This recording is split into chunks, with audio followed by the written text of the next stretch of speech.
Hello everybody. In this tutorial we're going to explore a feature tool called Lofted Pose Base, and we're going to make a heart using Loft. As you can see this heart here. Notice when I hover my mouse over to it, it really shows 4 different paths to it. So as you can see on my feature tree here, I have a loft, 1 mirror and a second mirror. So if I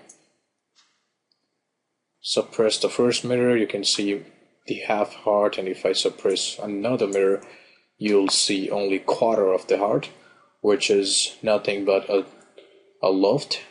So this is the strategy that we're going to apply here. Let's take a look how we do that. I'm going to go to window. Let me just close this real quick. Then go to window, and I have another part ready. Mainly in this tutorial we're going to use a front plane and a right plane. So I'm going to go front plane. I'm going to say sketch on it. Now I'm here. We're going to start with the spline tool on the top. I'm just going to draw one simple line here. And when I'm here, you see this little details out here. I'm going to start pulling it like Adobe Illustrator or Photoshop tool. I'm going to make it a little up. Same thing I'm going to do here. Like this guy too. Now in between this, I'm going to make a one. Sorry, no center line. I'm going to make a regular line.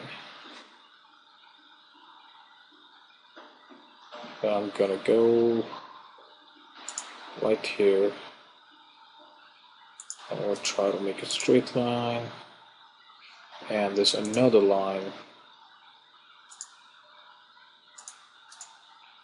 It doesn't have to be 2 separate lines. It could be one line straight up from here to here. I just want to make sure that it's straight and vertical. Now, the first part, you can take this little up here. I'm going to take a little up. And I'm going to make a little soft, gradual curve. That's one.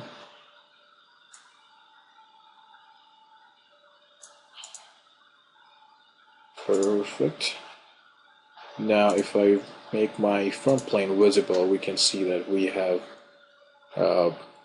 one part of the heart shape on the front plane. Now I'm going to go click on a right plane and sketch over here. This time I'll try to hide the front plane first and make the right plane visible. We're here now.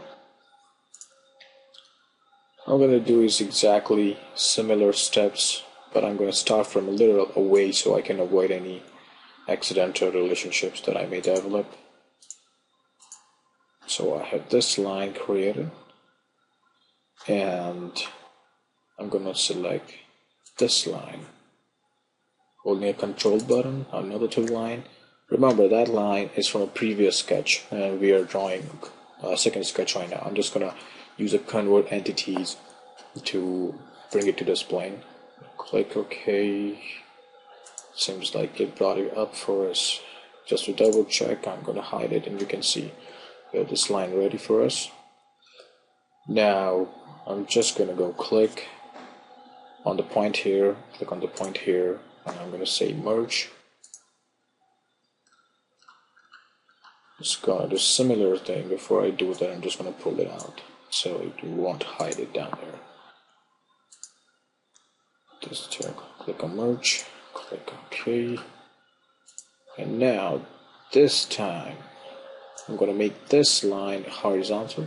So see, I'm clicking on this little handle here, first point, and I'm just going to add a relationship to that point, and it's just going to be horizontal.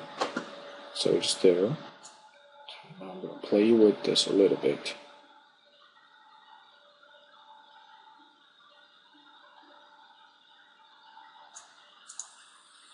Perfect. So as you can see here, let me turn on the sketch one. You can see we have 2 different sketches, one on the front plane, one on the right plane, and it looks like this. Both the sketch has a closed profile. Just remember, I'm just going to hide each sketch one by one so you can see this has a closed profile. gonna make it visible, and I'm gonna hide sketch tool. This has a close profile as well, so make sure you have a close profile to prepare a loft. In this case, now I'm gonna turn on sketch tool, and now I'm gonna go and make a sketch on the top plane.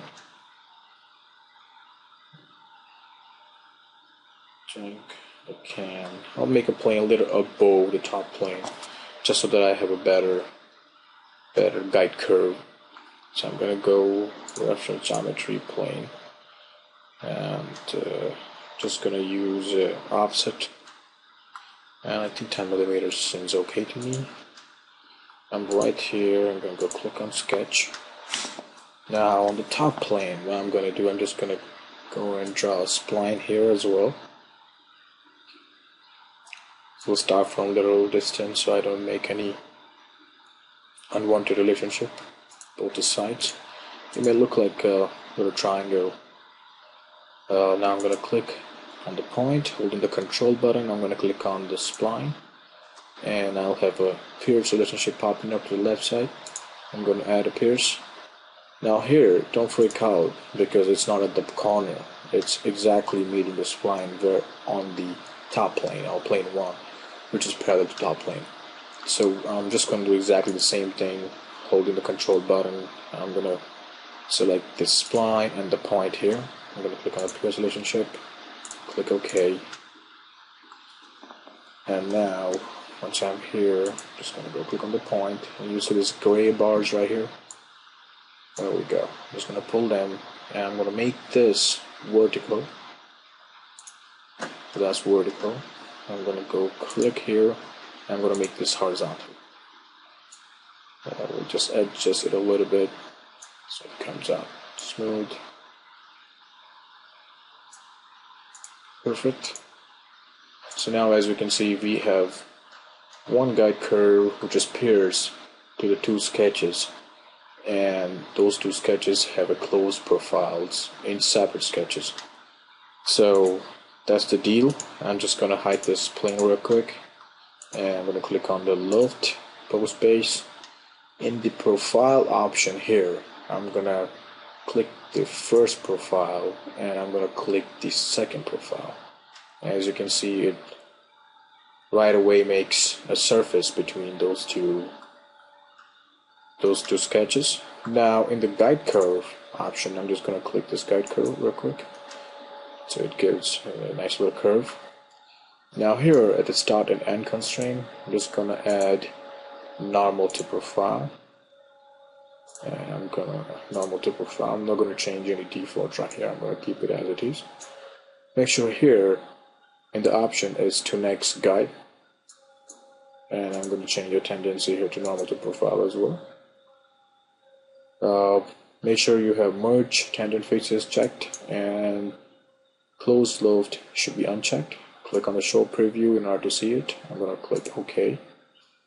And here we go. We have all our details ready. As we can see, the quarter part of the heart, as we saw beginning of the tutorial, is ready now. Now I'm going to use a mirror feature right here. Click on the mirror, and this time I'm just going to use one of the plane as a mirror plane. You can select the face or the plane. You can select the face as well. So this face, I'm going to select this, and bodies to mirror. There are features to mirror, faces to mirror, bodies to mirror. I'm going to pick bodies to mirror, and I'm going to click on the body here. As we can see, it showed us a little preview. Make sure the box merge solid is checked, and I'm going to click on full preview. That will help me a little more. Click OK, and you can see half of the heart is ready now. I'm going to go mirror feature again. This time on this face, I'm going to select this face. You can select the plane as well. So for example, if I don't want to select the face here, I'm going to clear selection, and I'm going to select the right plane here, which is exactly parallel. If I do it this way, you can see right here, right plane. I'm going to select the right plane, and the bodies to mirror, I'm going to select this. I'm going to make sure that I have merge solid checked. I'm going to click OK, and there we go. We can see all our I'm just gonna hide these two sketches. We have nice, beautiful heart ready. Now, for example, I want to make this detail a little better. Just gonna make it a little bigger out here. A little big heart. Sounds better. Make a more gradual curve here. Don't make any intense curve or too high, or else it will develop a conflict while you will try to make a loft or try to apply a loft feature.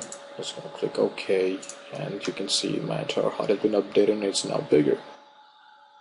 Alright, now you can go out here and apply material. I'm just gonna apply one quick material, and there we go. So after the tutorial with 2 mirror features and 1 loft, requires 2 sketches and a 1 guide curve. That concludes the tutorial of making developing heart using Loft. Hope it was informative. Thank you for watching.